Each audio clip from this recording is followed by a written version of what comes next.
Hello, I'm Peter Overton from the 9 Television Network of Australia.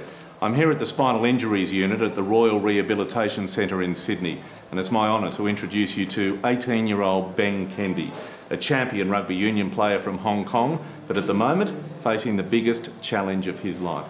Ben, explain that challenge to us.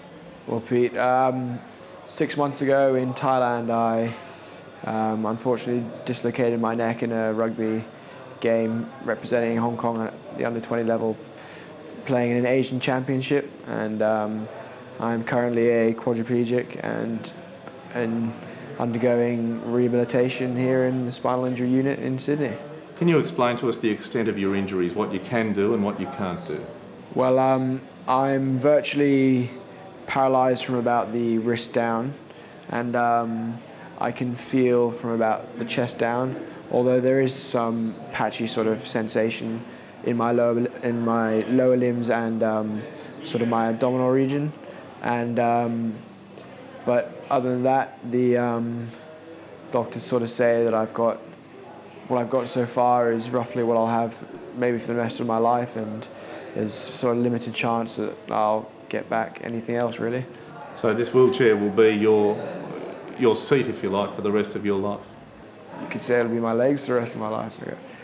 How are you coping mentally with that? Well, it's been sort of 6 months since my injury, so it's like mentally I'm sort of back almost to where I was. However, there's sort of, there are those moments that I get where, it's sort of a reality check, and not as much as I can enjoy sort of my days in the chair, there's sort of a lot of things that I can't really do and things that I wish I really could do, obviously, and I don't know, and from that respect it sucks, but I don't know, these are the cards I've been dealt, and this is what I got to play with, so I guess that's that. Rugby union was Ben Kendi's life, a wonderfully gifted player, a young man who revelled in the team environment.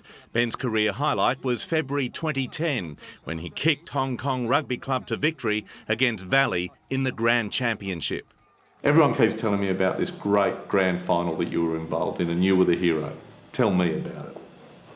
Well, mate, it's definitely the highlight of my career sort of so far, but I just enjoyed every minute of it really, and it's pretty incredible thinking back on it now. But just 6 months later, Ben's life changed forever during a game in Thailand. He would never walk again. I sort of couldn't feel anything. It was just surreal really. Just looking up at the sky, only being able to move my head around, my neck around. I can't move my arms, I can't move my legs. That was my first that was what I said straight after the injury. Everything I hear about you is that you were not only a great footballer, but you brought great athleticism, great courage, great skills and a great mind to the game. Is that translating now into your rehabilitation as you approach life in a chair as a quad? Well, yes. I mean, my character sort of hasn't changed. I'm still the same person, so whenever I not step into the gym anymore, but as soon as I sort of get down to the gym, I sort of bring what I had before and just sort of plug away like I would before, and nothing's really going to change about my personality.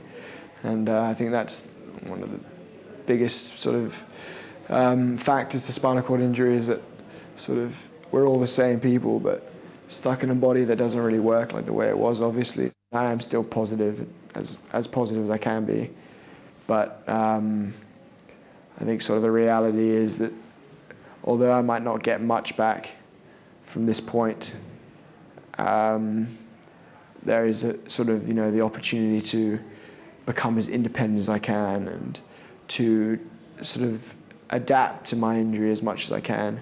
Ben, there's a lot of people in Hong Kong rallying for you, supporting you and of course contributing to help your rehabilitation. What message do you have for them? Well, Peter, I just want to say I'm immensely appreciative of everything everyone's done for me before and now after my injury.